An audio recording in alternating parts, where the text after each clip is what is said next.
Renan yang mendefinisikan nasionalisme adalah kehendak untuk bersatu dan bernegara.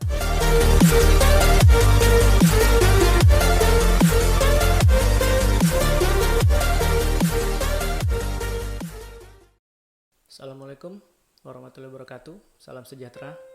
Halo Sobat ASN dimanapun berada.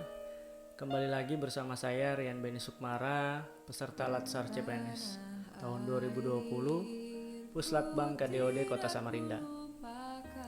Di video kali ini saya akan membahas sedikit tentang rangkuman materi terkait dengan tema nasionalisme. Tapi sebelum kita masuk lebih dalam untuk pembahasan nasionalisme ini, ada baiknya kita tahu dulu apa sih sebenarnya definisi dari nasionalisme itu sendiri. Ada beberapa definisi terkait dengan nasionalisme. Yang pertama kita ambil dari Kamus Besar Bahasa Indonesia atau KBBI. Nasionalisme adalah sebuah paham atau ajaran untuk mencintai bangsa dan negaranya sendiri. Selanjutnya kita ambil definisi dari Kamus William Webster. Di sana dituliskan bahwa nationalism is a feeling that people have of being loyal and proud of their country, often with the belief that it is better, more important than other countries, atau perasaan yang mana orang memiliki loyalitas dan kebanggaan kepada negara mereka dan terkadang disertai dengan kepercayaan bahwa negara mereka lebih baik dari negara lain. Selain dari dua definisi tadi, ada beberapa tokoh yang memberikan gagasannya dalam mendefinisikan nasionalisme. Yang pertama ada Ernest Renan yang mendefinisikan nasionalisme adalah kehendak untuk bersatu dan bernegara. Yang selanjutnya ada Otto Bauer yang memberikan definisi nasionalisme adalah suatu persatuan perangai atau karakter yang timbul karena ada perasaan senasib. Dan yang terakhir ada Hans Kohn yang mengatakan bahwa nasionalisme secara fundamental tumbuh dari adanya national consciousness, dengan perkataan lain bahwa nasionalisme adalah formulasi atau bentuk dari rasionalisasi dari kesadaran nasional berbangsa dan bernegara sendiri. Dan kesadaran nasional inilah yang membentuk nasional atau nation dalam arti politik, yaitu negara nasional. Dari beberapa definisi tadi dapat kita simpulkan dan dapat kita rangkum bahwa nasionalisme adalah sebuah paham yang meletakkan kesetiaan dan kecintaan tertinggi individu yang harus diberikan kepada bangsa dan negara. Dengan maksud sebagai individu yang menjadi bagian dari warga negara harus memiliki sikap untuk mencurahkan segenap tenaga untuk kemajuan bangsa dan negara. Lalu seperti apa nasionalisme itu?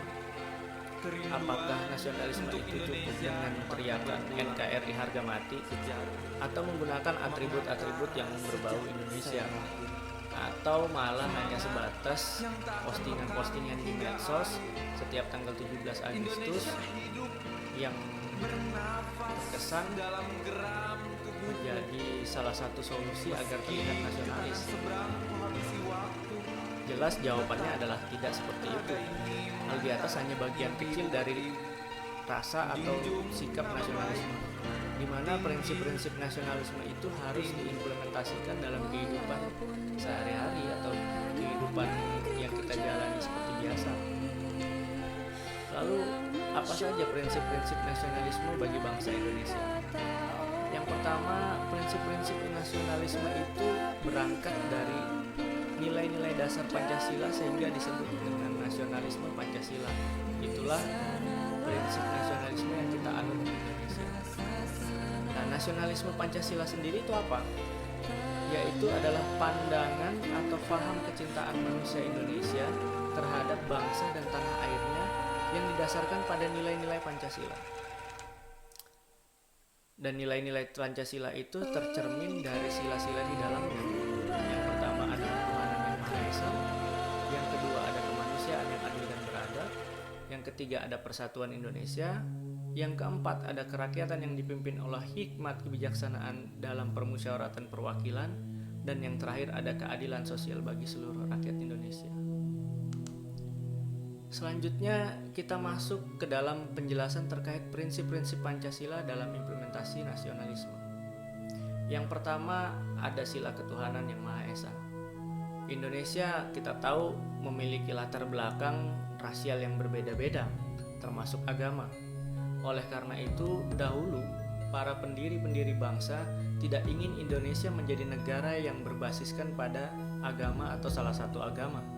Namun, juga tidak ingin menjadikan Indonesia ini sebagai negara yang sekuler, yang terpisah dari agama, sehingga menyebabkan ada nilai-nilai agama yang tidak masuk dalam aturan-aturan pemerintah.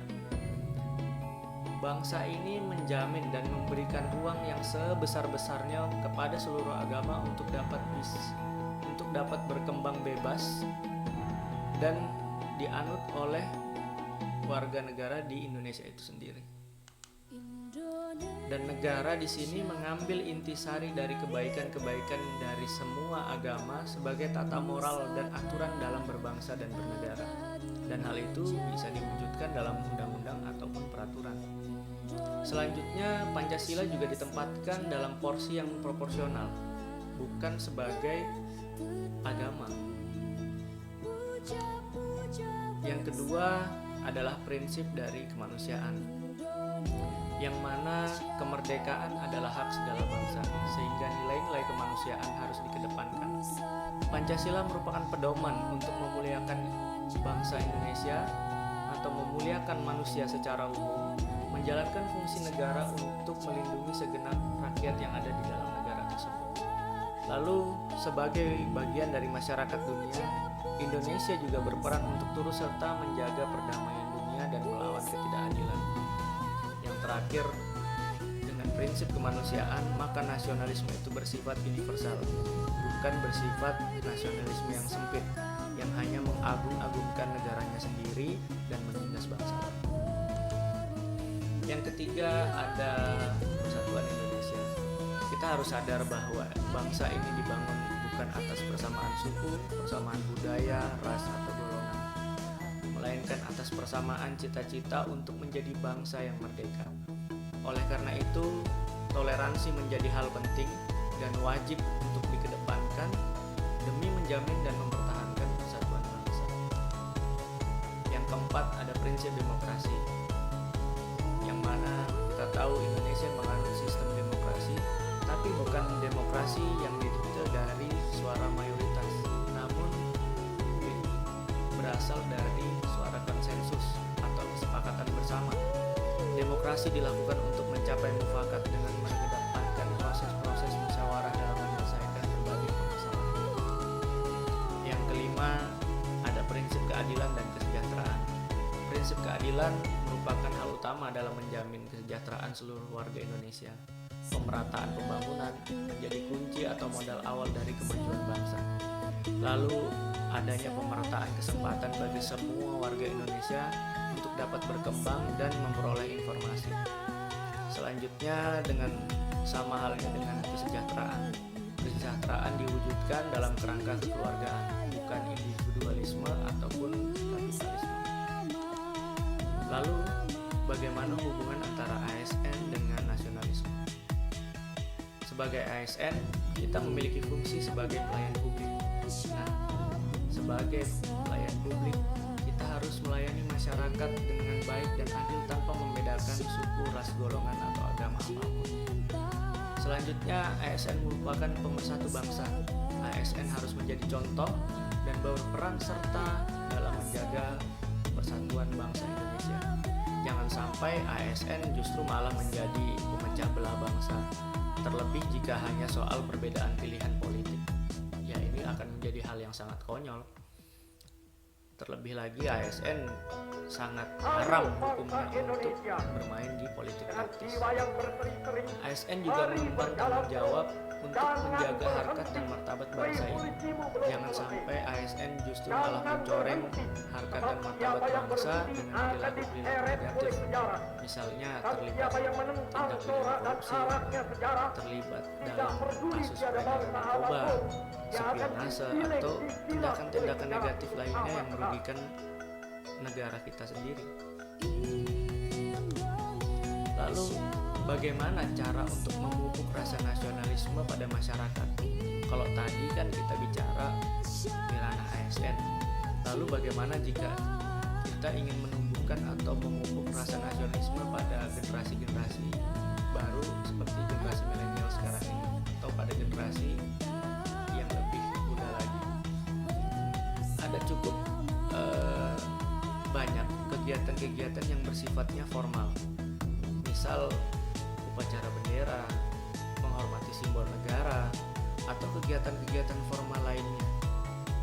Namun, apakah kegiatan-kegiatan atau hal-hal seperti itu cukup untuk memupuk rasa nasionalisme bagi generasi-generasi milenial? Saya rasa ada sedikit kurang di sana. Maka perlu ada cara lain untuk bisa menumbuhkan rasa nasionalisme pada generasi-generasi milenial. Yang pertama, mungkin kita bisa menanamkan dulu rasa kebanggaan mereka terhadap bangsanya sendiri. Tanamkan nilai-nilai terbaik dari bangsa ini dan agar mereka bisa menegakkan kepala di hadapan bangsa lain. Yang kedua, mengenalkan mereka dengan sejarah-sejarah bangsa dengan cara-cara yang lebih kekinian atau up to date.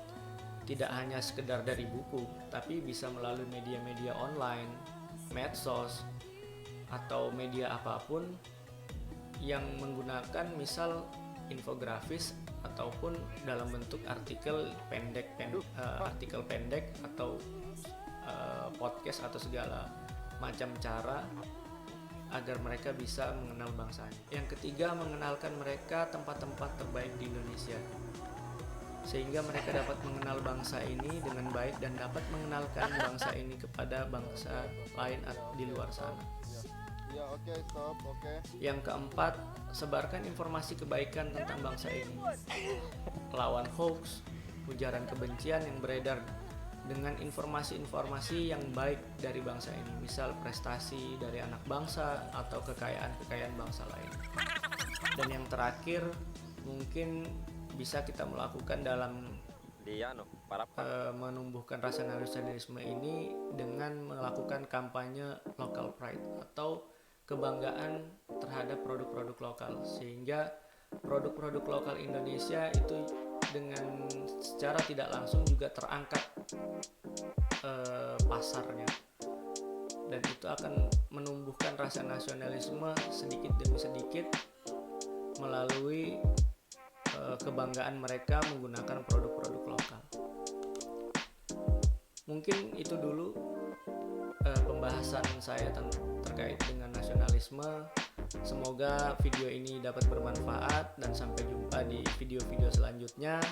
Wassalamualaikum warahmatullahi wabarakatuh. Salam satu Indonesia.